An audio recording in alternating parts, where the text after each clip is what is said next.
Hello aspirants.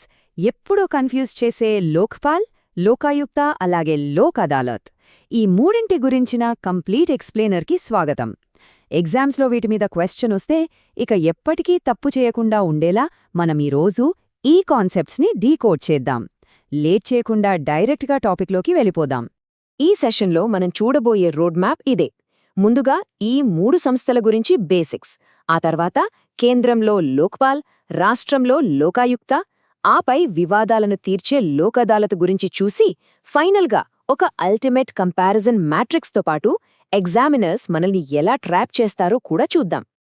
మొదటి section, ఈ big 3 ఇన్స్టిట్యూషన్స్ని demystify చేస్తూ ఒక గోల్డెన్ రూల్ అంటే ఒక స్వర్ణ సూత్రాన్ని సెట్ చేసుకుందాం. పేర్లు ఒకేలా ఉన్నాయని చాలామంది కన్ఫ్యూజ్ అవుతుంటారు. ఇక్కడ మనం గుర్తుపెట్టుకోవాల్సిన మొట్టమొదటి రూల్ ఏంటంటే లోక్పాల్ మరియు లోకాయుక్త ఈ రెండు కేవలం అవినీతిని అరికట్టడానికి మాత్రమే ఉన్న యాంటీ కరప్షన్ బాడీస్ అంతే.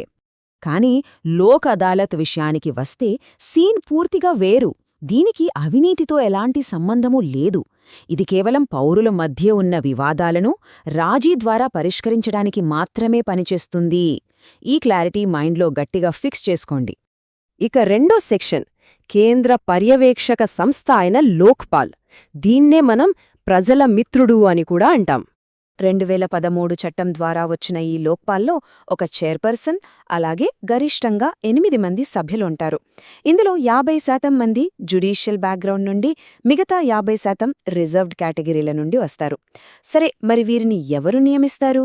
ప్రధానమంత్రి, లోక్సభ స్పీకర్, సుప్రీంకోర్టు ప్రధాన న్యాయమూర్తి, ప్రతిపక్ష నాయకుడు, ఇంకా ఒక ప్రముఖ న్యాయకోవిదుడున్న కమిటీ వీరిని ఎంపిక చేస్తుంది. ఇక్కడే ఎగ్జామినర్ మనల్ని ట్రాప్ చేస్తాడు. ఒకవేళ లోక్సభలో అధికారిక ప్రతిపక్ష నాయకుడు ఎవరూ లేకపోతే అప్పుడు అతిపెద్ద ప్రతిపక్ష పార్టీ నాయకుడు ఆ స్థానంలోకి వస్తారు. ఇంకో ఇంట్రెస్టింగ్ పాయింట్ ఏంటంటే ఈ లోక్పాల్కు సొంత ఎంక్వైరీ వింగ్స్ ఉండటమే కాకుండా సీబీఐకి కూడా నేరుగా ఆదేశాలిచ్చే పవర్ ఉంటుంది. లోక్పాల్ జ్యూరిస్డిక్షన్లో ప్రధానమంత్రి కూడా వస్తారు అనేది నిజమే. కానీ దానికి కొన్ని స్ట్రిక్ట్ ఎక్సెప్షన్స్ ఉన్నాయి. అవేంటంటే అంతర్జాతీయ సంబంధాలు, దేశ భద్రత, అణుశక్తి మరియు పబ్లిక్ ఆర్డర్ అంటే శాంతి భద్రతలు. ఈ 4 నిర్దిష్ట అంశాలకు సంబంధించిన విషయాల్లో ప్రధానికి మినహాయింపుంటుంది. ఇవి ఎగ్జామ్ పాయింట్ ఆఫ్ వ్యూలో చాలా చాలా ఇంపార్టెంట్. ఇక్కడ ఎవరూ పెద్దగా ఫోకస్ చేయని ఒక రేర్ ఫ్యాక్ట్ ఉంది. అదేంటంటే ఏదైనా నేరం జరిగినా సరిగ్గా 7 సంవత్సరాల లోపు మాత్రమే లోక్పాల్కు కంప్లైంట్ చేయాల్సుంటుంది. ఆ టైం లిమిట్ దాటితే వాళ్లు కేసు తీసుకోరు. ఈ కాన్సెప్ట్ని మైండ్లో లాక్ చేసుకోటానికి ఒక చిన్న ట్రిక్ చెప్తాను. లోక్పాల్ అంటే కేంద్ర స్థాయిలో అవినీతికి వ్యతిరేకంగా పోరాడే ప్రజల ఫ్రెండ్. అదే ఇంగ్లీష్లో పాల్, PAL అని గుర్తుపెట్టుకోండి. పీపుల్స్ పాల్. ఇప్పుడు మూడో సెక్షన్ చూద్దాం, లోకాయుక్త. ఇది దేనికి సమానమంటే కేంద్రంలో లోక్పాల్ ఎలాగో రాష్ట్ర స్థాయిలో లోకాయుక్త అలాగన్మాట. లోక్పాల్ మోడల్లోనే రాష్ట్ర స్థాయిలో ఉండేది లోకాయుక్త అని చెప్పుకున్నాం. కానీ ఇక్కడే అతిపెద్ద ట్రాప్ ఉంది. కేంద్రంలో లోక్పాల్ అందరికీ ఒకేలా ఉంటుంది, కానీ రాష్ట్రాల్లో లోకాయుక్త అలా కాదు. ముఖ్యమంత్రి దీని పరిధిలోకి వస్తారా లేదా అన్నది ఒక్కో రాష్ట్రానికి ఒక్కోలా మారుతూ ఉంటుంది. కొన్ని రాష్ట్రాల్లో సీఎం దీని పరిధిలోకి వస్తే మరికొన్ని రాష్ట్రాల్లో ఆయనకు పూర్తిగా మినహాయింపుంటుంది. కాబట్టి ఇది ఇండియా మొత్తం యూనిఫామ్గా ఉండదు అని పక్కాగా మైండ్లో పెట్టుకోండి. దీన్నే ఎలా గుర్తుపెట్టుకుంటాం? లోకాయుక్త. ఇందులో యుక్త అంటే కనెక్ట్ అవ్వడం లేదా అనుసంధానం కావడం. అంటే ప్రత్యేకంగా రాష్ట్రస్థాయి అవినీతిని దర్యాప్తు చేయడానికి కనెక్ట్ అయిన బాడీ ఈ లోకాయుక్త. సెక్షన్ 4. ఇప్పుడు సబ్జెక్ట్ కొంచెం షిఫ్ట్ చేద్దాం. అదే లోక్ అదాలత్ అంటే ప్రజా న్యాయస్థానం లేదా పీపుల్స్ కోర్ట్. 1987 చట్టం కింద కోర్టు బయట వివాదాలను పరిష్కరించుకోవడానికి ఈ లోక్ అదాలత్ను తీసుకొచ్చారు. ఇందులో పర్మనెంట్ లోక్ అదాలత్ అనే ఒక పాయింట్ చాలా ఇంపార్టెంట్. ట్రాన్స్పోర్ట్ లేదా ఎలక్ట్రిసిటీ లాంటి పబ్లిక్ యూటిలిటీ సర్వీసెస్ కోసం ఉన్న స్పెషలైజ్డ్ బాడీ ఇది. దీని పవర్ ఏంటంటే ఇరు వర్గాల మధ్య రాజీ కుదరకపోయినా సరే ఈ బాడీ స్వయంగా ఆ కేసును డిసైడ్ చేయగలదు. మరి ఇవి ఎలాంటి కేసులను డీల్ చేస్తాయి? సివిల్ వివాదాలు, కాంపౌండబుల్ క్రిమినల్ కేసులు, మోటార్ యాక్సిడెంట్స్, ఇంకా ఫ్యామిలీ డిస్ప్యూట్స్. ఇక్కడ నోట్ చేసుకోవాల్సిన పాయింట్ ఏంటంటే రాజీ పడడానికి వీల్లేని సివియర్ క్రిమినల్ కేసులతో దీనికి అస్సలు సంబంధమే లేదు. ఇక దీనికి ఎలాంటి కోర్టు ఫీజు ఉండదు, ఫాస్ట్గా కేస్ క్లోజ్ అవుతుంది. అన్నిటికంటే క్రూషియల్ పాయింట్ ఏంటంటే, ఈ లోక్ అదాలత్ ఇచ్చే అవార్డ్ లేదా తీర్పుని సివిల్ కోర్టు డిక్రీతో సమానంగా చూస్తారు. ఇది ఫైనల్ అండ్ బైండింగ్, అంటే దీనిపైన పైకోర్టులో అప్పీల్ చేసుకోవడానికి అస్సలు వీల్లేదు. దీనికి ఒకటే రూల్, అదాలత్ అనగానే మీకు సెటిల్మెంట్ లేదా కాంప్రమైజ్ గుర్తురావాలి. ఇక్కడ రాజీ చేయడమే తప్ప శిక్షలు వేయడం లాంటివి ఉండవు. 5వ సెక్షన్, మనం ఇప్పటివరకు మాట్లాడుకున్నవన్నీ కలిపి ఒక అల్టిమేట్ కంపారిజన్ మ్యాట్రిక్స్ చూద్దాం. ఇది రివిజన్ చేసేటప్పుడు ఒక గోల్డ్ మైన్ అని చెప్పొచ్చు.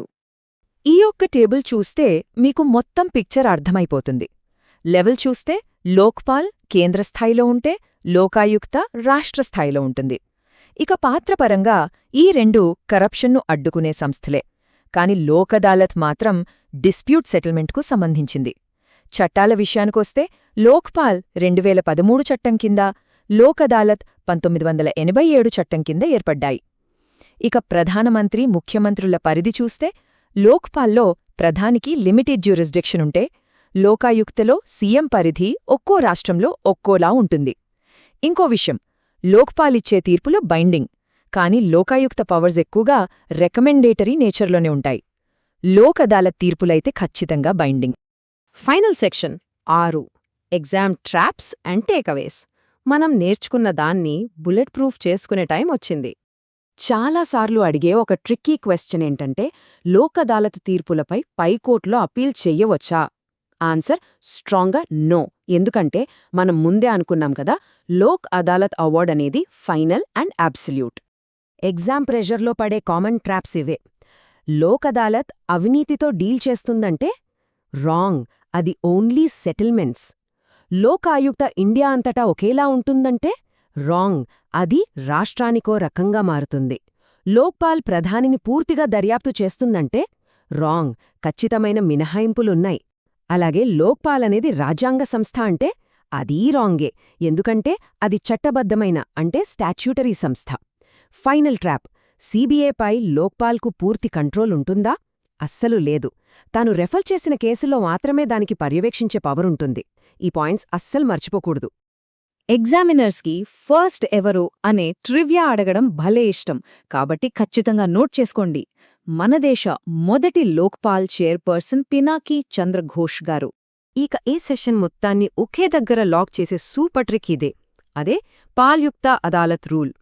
పాల్ అంటే దేశాన్ని రక్షించే కేంద్ర సంస్థ, యుక్త అంటే రాష్ట్రానికి కనెక్ట్ అయ్యున్న సంస్థ, అదాలత్ అంటే సెటిల్మెంట్ చేసే ప్రజాన్యాయస్థానం. ఒక్కసారి ఇది మైండ్లో పడితే ఇకంతే. సో కాన్సెప్ట్ మీద ఇంత క్లారిటీ, ఎలాంటి ట్రాప్స్ ఉంటాయో తెలుసుకున్న తర్వాత ఈ క్వశ్చన్స్ని ఎగ్జామ్ ప్రెషర్లో కూడా కాన్ఫిడెంట్గా ఫేస్ చేయడానికి రెడీనా? ఈ ఫౌండేషన్తో ఎన్ని మాక్ టెస్ట్లు రాస్తే అంత మంచిది. మరిన్ని ఇంట్రెస్టింగ్ టాపిక్స్ని ఇలాగే డీకోడ్ చేసుకుందాం. All the best.